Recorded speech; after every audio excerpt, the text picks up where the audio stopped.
Чому Петро питав Христа, скільки потрібно каятися?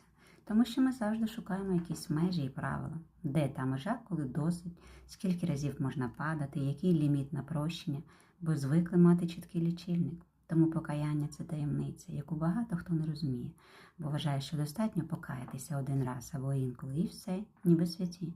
Але по факту це все одно, що не митися.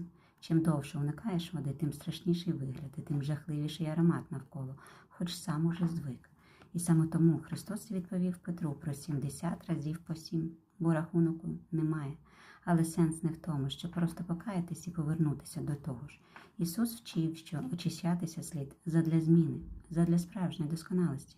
Якщо ж цього немає, то кров Христа не омиває людину, і старий бруд так і залишається всередині. Покаяння – це не формальність, а для реальної зміни. Воно очищає, звільняє, і найголовніше не кількість, а те, чи виправляємося ми насправді. Амінь.